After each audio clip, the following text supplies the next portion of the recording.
Assalamualaikum warahmatullahi wabarakatuh. Nama saya Fahmi Diman Sardana dari kelas 2 D4 ITB NRP 42. Saya akan mereview kembali materi yang disampaikan oleh Pak Maulidan pada webinar pada hari Jumat yang lalu dengan tema Building Agile Mindset to Improve Team and Quality Product. Sebelum saya menjelaskan lebih detail mengenai Agile, saya akan membahas sedikit tentang latar belakang dari adanya Agile ini sendiri. Jadi latar belakang dari adanya Agile ini dimulai dari tahun 1950-an, di mana pada era 1950 sampai 1990 itu adalah era-era membangun rumah, membangun pembangunan yang lain, termasuk dengan membangun sebuah software.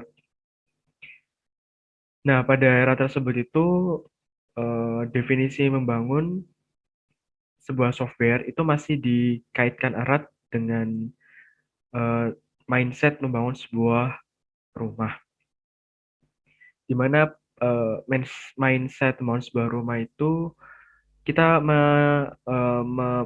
melakukan requirement, mencatat keperluan untuk membangun rumah itu terlebih dahulu pada awal proses pembuatannya.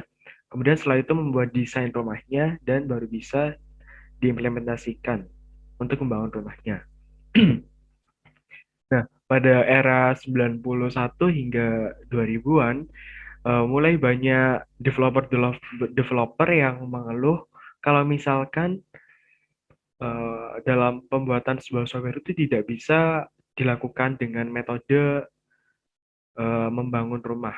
Atau bisa dikatakan metode dalam pembuatan software itu tidak bisa disamakan dengan metode dalam pembuatan rumah.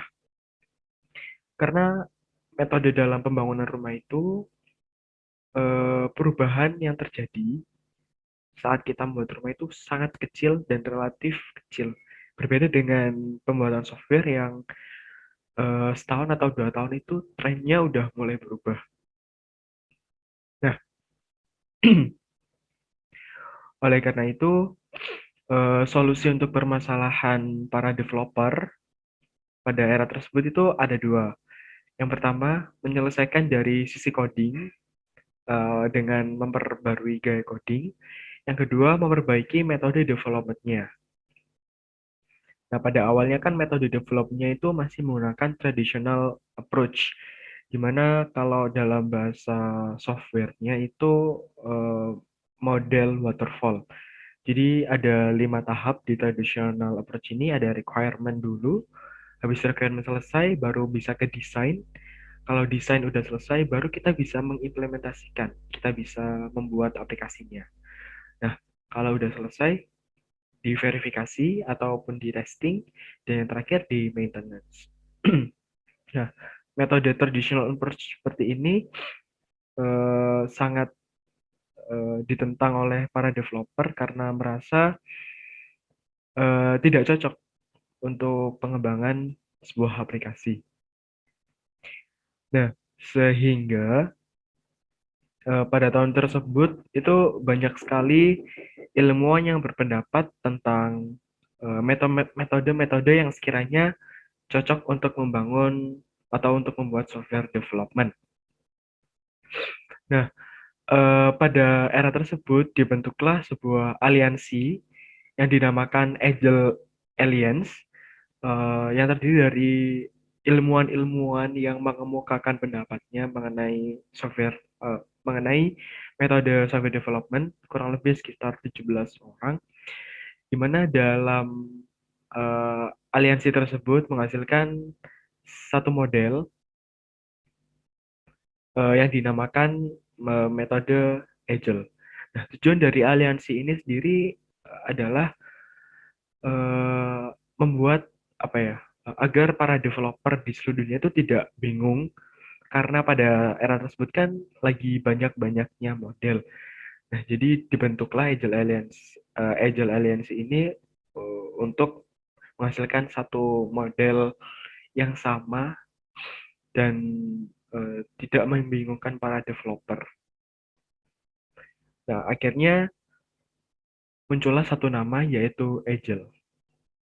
Dalam bahasa Indonesia artinya kelincahan, eh, responsif terhadap sebuah perubahan. Nah, kemudian dari hasil pertemuan aliansi tersebut menghasilkan 4 value yang disebut dengan Agile Manifesto.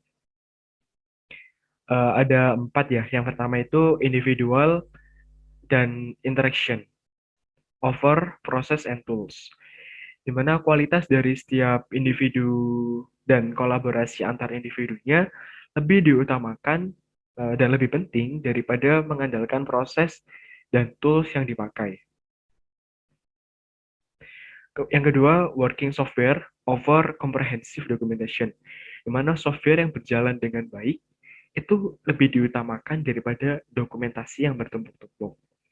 Yang ketiga, customer collaboration over contract negotiation, di mana melibatkan customer dalam proses development ini lebih diutamakan daripada kontrak negosiasi di awal kesepakatan. Yang keempat, responding to change over following a plan, di mana membuat plan-plan yang bisa dipotong-potong sehingga menghasilkan uh, potongan plan yang responsif terhadap perubahan. Jadi tidak membuat plan yang besar di awal, kemudian di deliver di akhir proses pengembangan. Enggak. Jadi dipotong-potong dan setiap potongannya itu di jangka waktu tertentu bisa di deliver dan bisa digunakan oleh customer-nya. Nah, kesimpulan dari 4 value dari Agile Manifesto ini adalah utamakan kualitas individu dalam tim dan kualitas kolaborasi antar individunya, karena hal tersebut sangat berdampak pada produk yang dihasilkan. Nah, kemudian pembahasan lebih detail mengenai Agile digambarkan dengan Agile Onion. Jadi seperti bawang yang berlapis-lapis. Nah, di lapisan yang pertama itu ada mindset.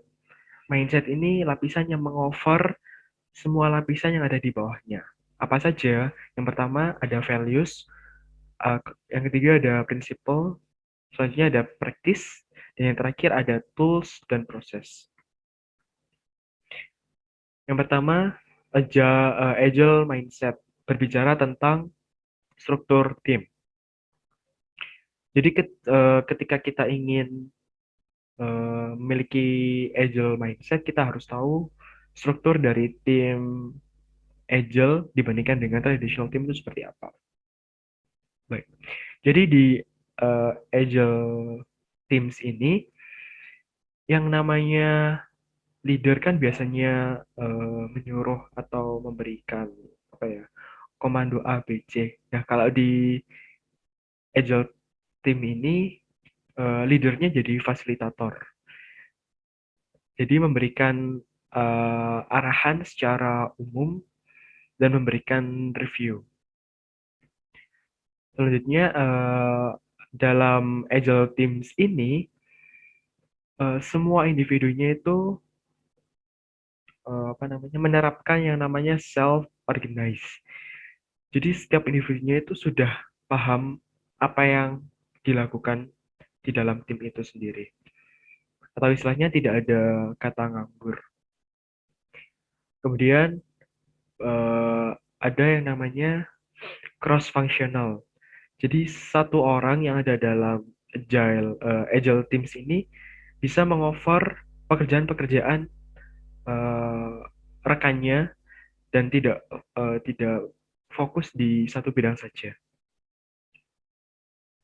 Dibandingkan dengan traditional teams yang leadership-nya itu tipenya top down, jadi kayak ada atasan, ada bawahan, kemudian ada bawahan lagi seperti itu. Kemudian micro manage.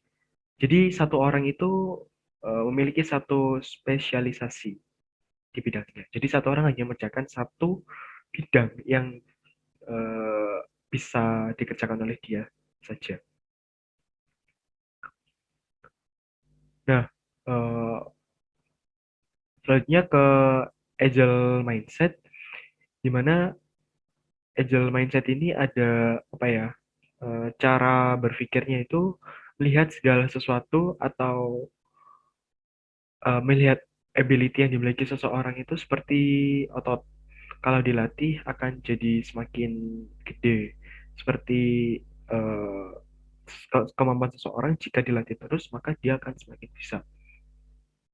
Kemudian kita harus paham bahwa mindset dari Agile ini sendiri tujuannya adalah untuk belajar, tidak untuk menjadi keren atau terlihat keren. Kemudian eh, ketika seseorang itu dalam kesusahan atau tim itu berada dalam di kondisi yang failure, maka semua tim itu memberikan informasi atau failure story-nya untuk generasi selanjutnya itu agar lebih baik lagi. Itu.